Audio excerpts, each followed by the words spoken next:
But it would have been easier, for me at least, if this conference had happened on Friday and more had happened on Friday.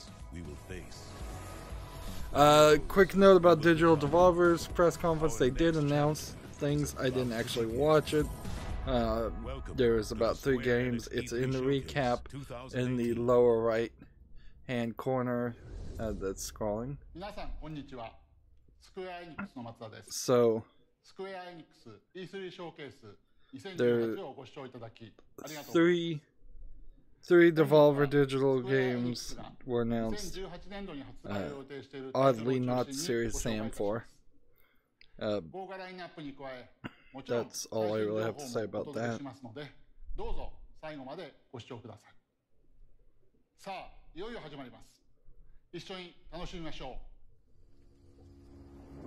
Started off strong by proving that Square Enix is still very much a Japanese company. So much so that they won't even translate pre-recorded footage and dub it. Would have been so easy to dub that footage of the CEO saying hello.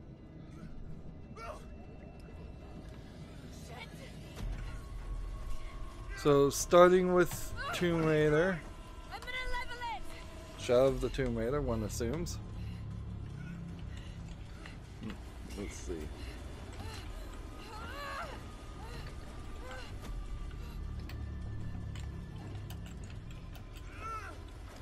I get a slight feeling that this game is being sold as the dark third act of a trilogy, which is not typically how things go. Usually it's the dark middle chapter, which then would imply that this is not a trilogy but 6 games.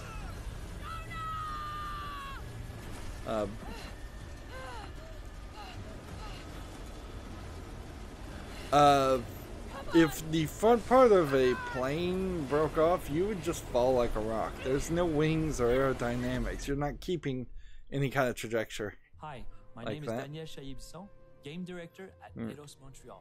You've just seen the beginning of Shadow the Tomb Raider, which will deliver on Lara Croft's defining moment as she races to stop a Maya apocalypse. Lara will have to confront a brutal jungle environment in order to survive. And even though that she's more confident and more capable, she will still be outgunned and outnumbered by Trinity. She will have to use everything she learned from the jungle and use it in order to survive. We call this becoming one with the jungle. Let's take a look what this means for gameplay. So the end of the previous Tomb Raider game ended with Lara Croft heavily committing to hunting down and destroying Trinity, which implies that this story kind of has to be right after that point. Like, no time really could have passed, because I don't think Trinity would have let any time pass before they started attacking her. I like the idea of it being more mind-based. There was a danger of going into too much Judeo-Christian mythology only. This area I'm looking at right now looks exactly just like a cut and paste of the previous game. Like, it really does. And it probably isn't. It probably isn't in part a cut and paste, but it probably is also a little original. There was this introductory forest where you first get your abilities that happened actually about an hour plus into the game because of all the little tutorialization. It would probably be nice if they started the game with her having a bow, with her having a knife. We don't need a direct tutorial in the main storyline. Even if they went as far as having a side tutorial mission that they would just ask, have you played any of these games before? do you need help? Can you spell me a bit?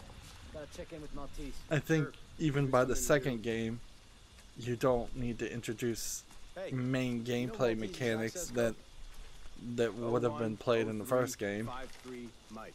Hey, heading over there now. There's nothing I've seen so far that is any different than this previous game. Maybe the graphics are better, but also this is suffering from a dark screenshot syndrome. The term I use quite a lot. You can't see anything because it's all designed to be dark. Lead the way. Like, Maybe there. Enemy spotted. so was that just a rough animation of her killing both people?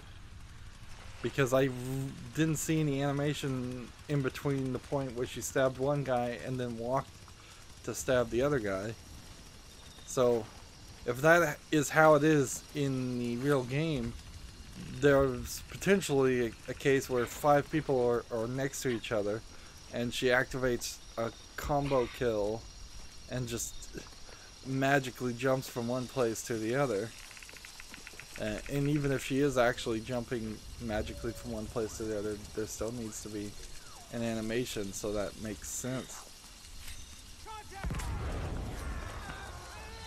Maybe you didn't have the ability to throw gasoline tanks in the previous game. To the combat that we cannot wait to show you more.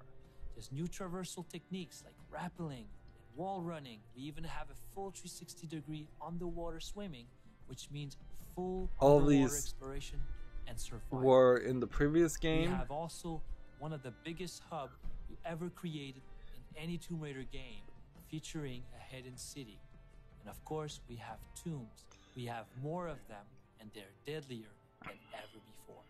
I can now we're gonna leave you with a video that practically of what to expect guarantee that they're going to continue to push the multiplayer side game and the other added on content that was in the previous Tomb Raider, because there was a ton of added on side content that I didn't even play in the previous Tomb Raider game. It just was not fun. After playing the main story, I had my fill. I didn't want to run around and just effectively try to play a first-person shooter starring Lara Croft. Or one of the other side contents was literally a survival game for no reason. But the fact that the main things they were talking about there were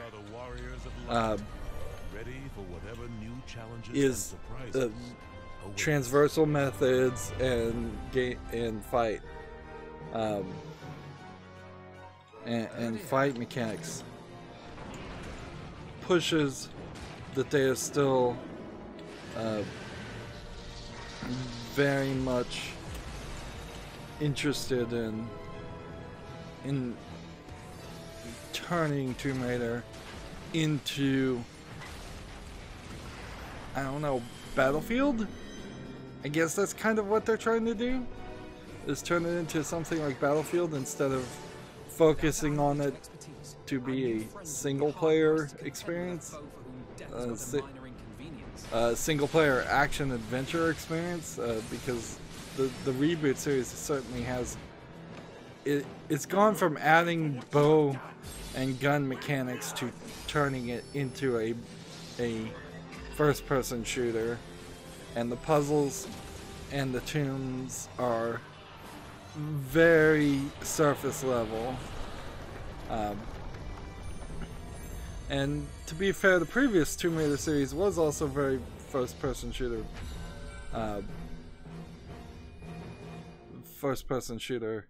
focused.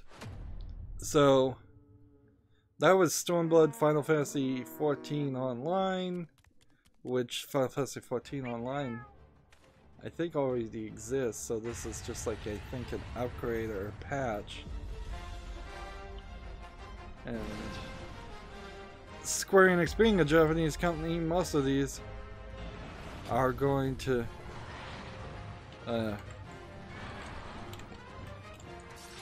probably be lesser known to the West games.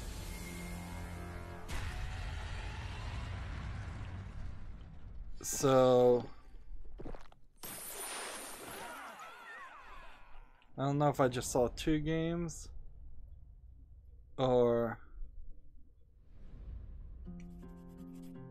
1.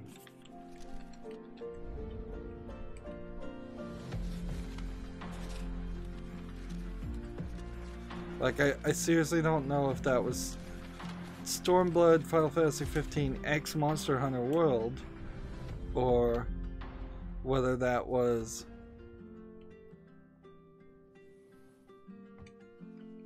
Final Fantasy 15 Online and Monster Hunter World.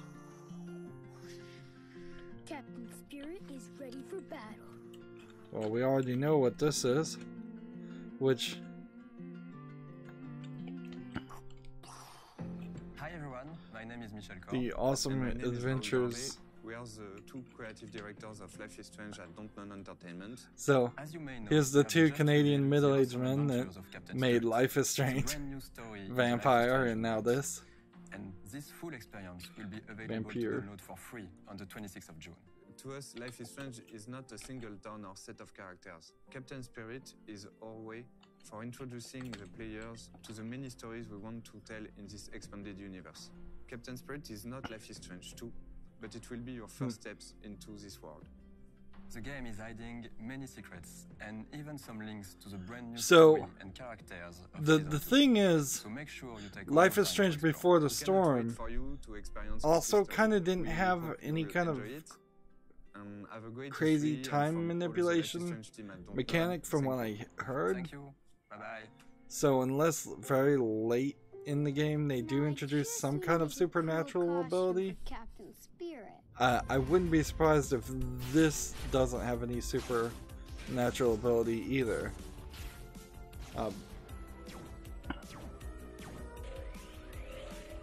Which really brings into question what is the Life is Strange universe, because you would have thought that something strange needed to happen, something, whether or not it was an ability that the player character had in each of these stories, but I'm not sure that that's true. And then that makes the first Life is Strange even weirder. Let's see if I can recognize this game. It seems that I recognize it. I just don't know. Is it Tales of Bertha? A Tales series? Turns out the one copyright claim I've gotten so far was the Tales of Vesperia Definitive Edition trailer. Again, Japanese companies, Capcom this time, claiming copyright on something they can't legally claim copyright on. Advertisements are not copyrightable. Why would you want them to be? Bright luminary, let the light shine on the world again. This isn't Dragon Age? No, that's a completely different series. Dragon Age looks nothing like this. Fate hangs by a thread. We must fight fire with cold steel. Secret of Mana? All that matters is power, and the only Problem is, there's too many Japanese RPG games. So, while I do recognize this game, there's so many of them, associating it to a name is difficult. I can tell you that the last game in this series that came out was decidedly a step forward to being more accessible to the West, but still not quite there. So there is hope that this series, and in general I'd like to see all Japanese RPG series Do not lose heart. try their best to be accessible without also Until your time is like through. corrupting themselves to the point where they're no longer Japanese RPGs. But I imagine a lot of people are watching this Dragon Quest 11. Okay. Bold luminary, we swear to protect you. While we live, none shall defeat And you. notice that everything is in We're all in this Roman together. numerals. Show us what you've got. Let's do this. Lead on, darling. The previous Dragon Quest game, there wasn't as much of a story focus from what I recall.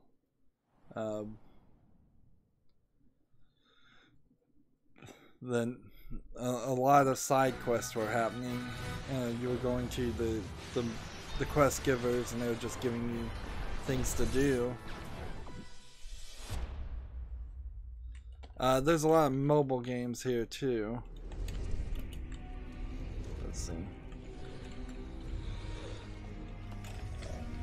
And that's what I imagine some of this X is, Dragon Quest X Brave Exodus.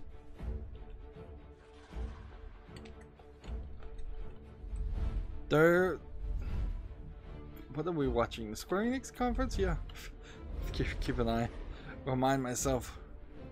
There are more Western appealing games. It's just a matter of whether any of those are still being funded by Square Enix.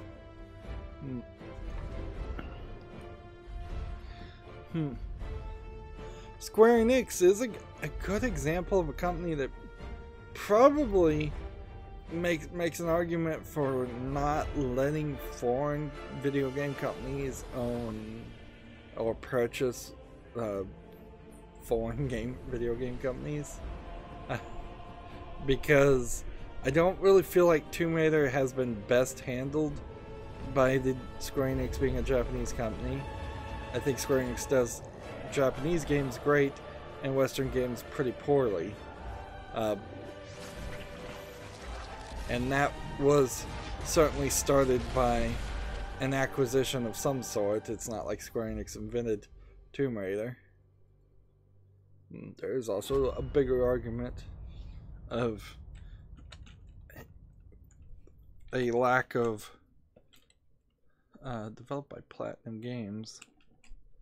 Alright, well this probably seems almost like a boring Platinum Games. I thought they were also working on Bayonetta 3.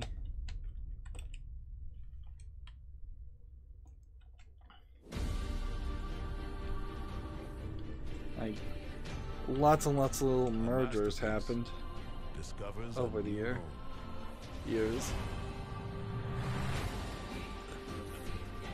We will take that So world from the scourge of the machine. a lot of this also has already been mentioned, so we know Nier Automata is coming to Xbox.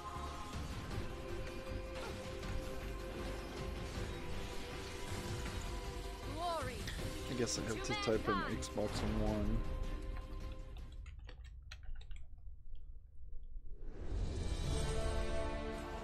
Wheresoever you wander, and whoever you meet along the way, the adventure will be one to remember.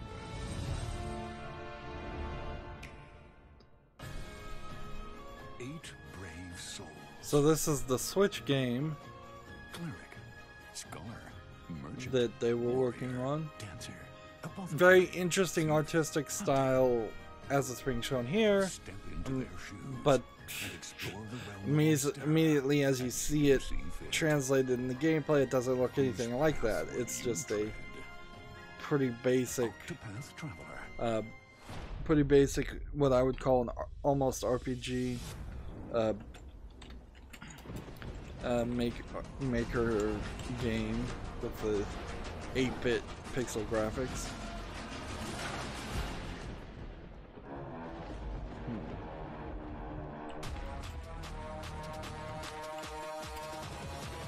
And after nearly 20 minutes of, well, I'd say maybe 18 minutes of Japanese Eastern style games, you have Just Cause 4 just squeezed in here.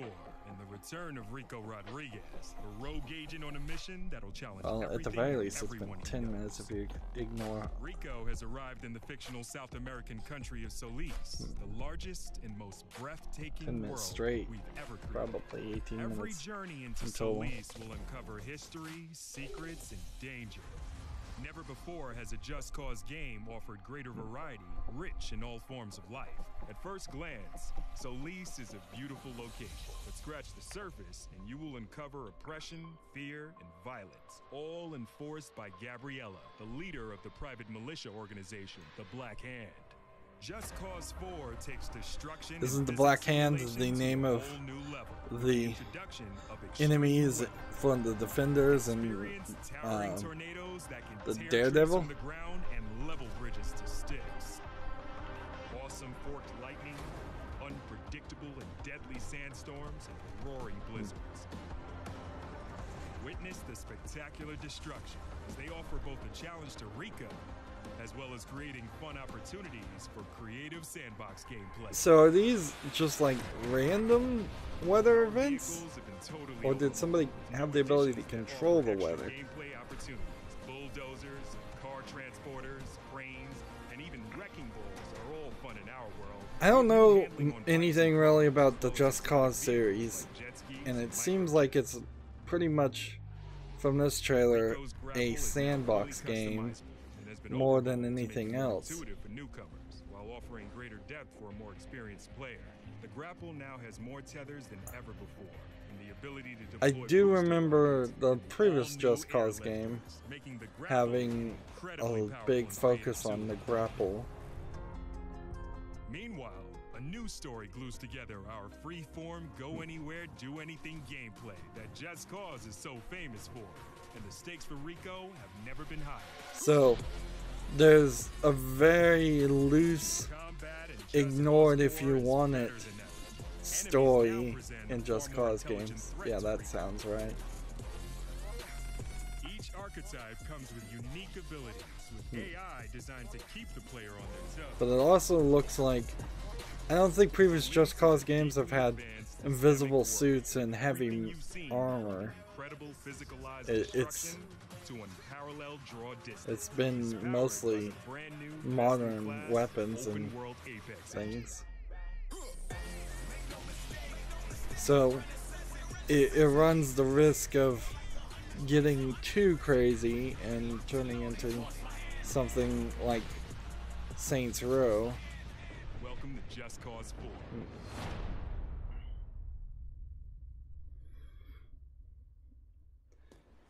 I think the Just Cause series in particular is a great example of a series that suffers from not having a focus on story or a good story.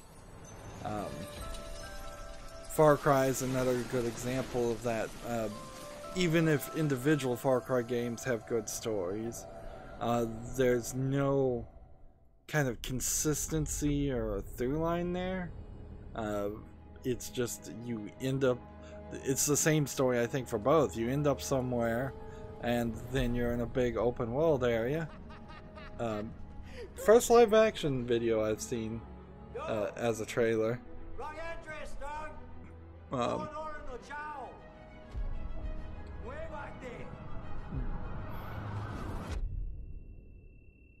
Is this some kind of trading card game or something?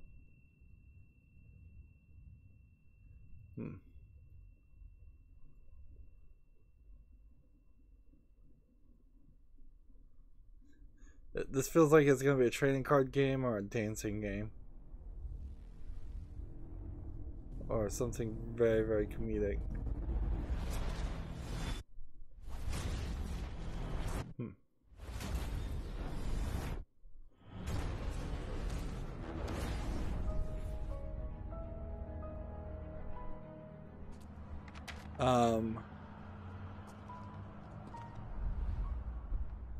Okay, so they have like nothing to say about that game, so much that they the graphics looked so bad in the 5 seconds of actual gameplay that they had to have live action people. They had to pan out the trailer with live action footage. So that's probably a great example of a trailer that they've been working on for 6 months, and they could not even get the game to render 15-20 seconds of footage that looked good. Nope, never met him. Don't know anyone So blue, green, or who's oddly spiky. So last second, I imagine they had live action actors replace the footage. Control it. No, all I ever Arguably, it might be that a lot of trailers have live action stand-in footage made, and it just never gets shown. But I bet most people wouldn't pay money for that. And the game has to be incredibly early. This is Kingdom Hearts 3. We've already seen this trailer. In the next 10 years, when Kingdom Hearts 4 comes out, if they're making a Kingdom Hearts 4, there'll probably be a whole new collection of Disney movies for them to cover. They're bringing back the gummy ship that they just showed. Find the hearts joined to yours. Like those gummy ships were in the first game, and that irritated me. I did not like those sections, but apparently they were missed in the second game.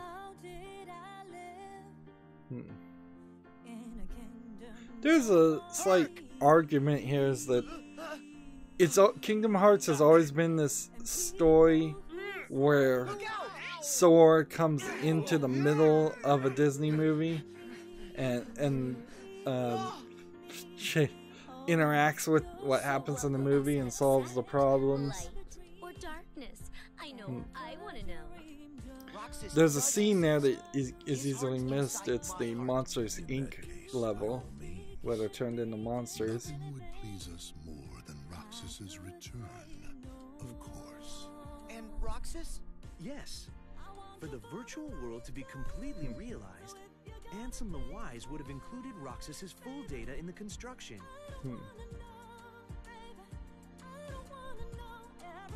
This Keyblade. Here's the big reveal. Mickey. You're too late. The whole thing with Kingdom Hearts is Mickey Mouse is the king, but he's not even like in the game as a playable character. So not only don't look forward to Kingdom Hearts 3, look forward to probably half a dozen Kingdom Hearts 3 spin-off releases of games. Because let's face it, that's what they're gonna do. They're gonna take another decade to make Kingdom Hearts 4 after this one comes out and stretch it. No talk here, as it seems like they're wrapping up. Thanks for joining the Square Enix Like, E3 no talk Showcase here of a new 2018. Final Fantasy, even to mention it. Nobody came on the screen. This is all just pre-recorded footage. No stage show.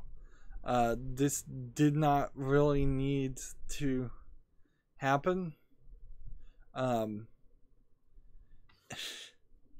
Like really kind of nothing here new, and no new footage here. They didn't save anything from Shadow of the Tomb Raider there was new footage for Shadow of the Tomb Raider, but it wasn't anything special.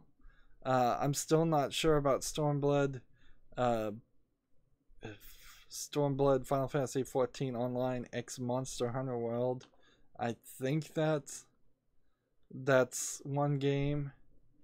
Dragon Quests X Brave Exodus, Dragon Quest 14 Babylon's Fall, we don't know anything about.